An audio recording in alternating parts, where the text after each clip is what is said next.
Let me show you how to navigate around my Application Toolkit. Everything that you see written on the screen here is a thought, and that's a terminology that I'll be using throughout. The home thought that we start with is My Application Toolkit, and you'll see below that it has three children: Top Knox, View by Operating System, and View by Software Type. Let's say you've got a Macintosh, as I do, and you'd like to view the software that I use by operating system. So first you click on View by Operating System and the Plex will change.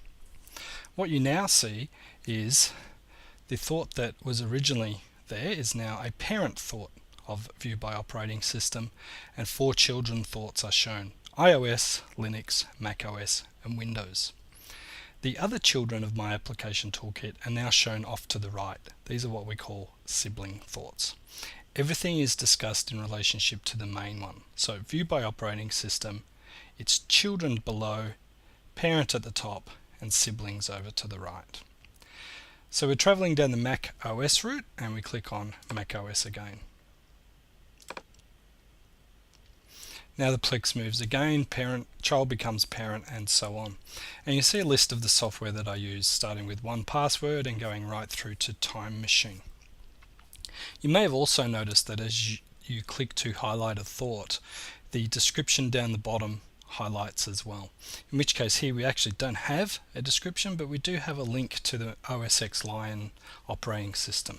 Wherever you see one of these, if you click on it, it will take you through to the website for the relevant piece of software.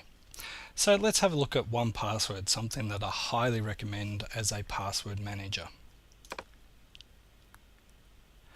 Now this may be looking a little bit confusing because a few things have happened here. Firstly, we have a link to the 1Password site. We also then have a description about what the software does and why I use it, why I think it's important.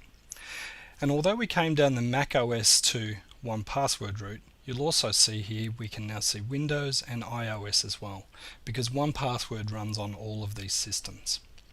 And you'll also see password management software highlighted at the top. We'll come back to that at the moment.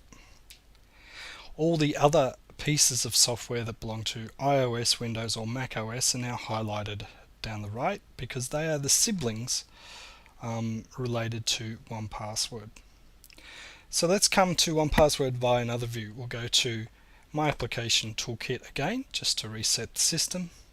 And instead this time we'll go View by Software Type. Perhaps you want to know what password manager, if any, that I use. So click on View by Software Type and you'll get a list of all the different types of software that I use. Password management software will bring us to 1Password. There's only one child of that thought because it's the only one that I use.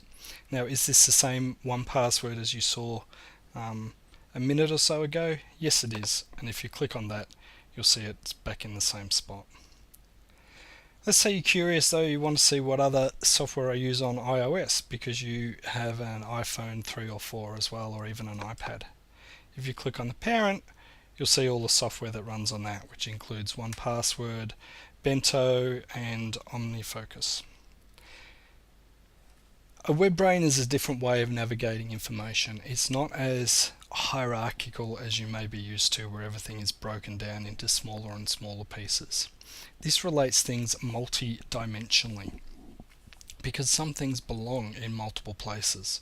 So rather than you having lists running everywhere, the web brain allows us to quickly navigate and see relationships between various things. If I click on OmniFocus now, you'll see there's a relationship between here with OmniFocus is that it runs on iOS and macOS as well. So that's something that's not so easy to find if we just do a hierarchical relationship.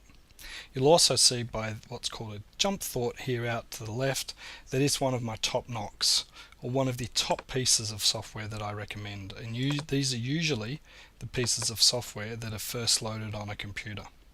So the other top knocks at the moment, as I have listed them, are iMatch, OmniFocus and Personal Brain. So I hope that gives you a good introduction as to how to navigate through the brain. I understand it's a little different and it may not be something that you're used to, yet you'll find pretty quickly it's a powerful way to navigate around the place.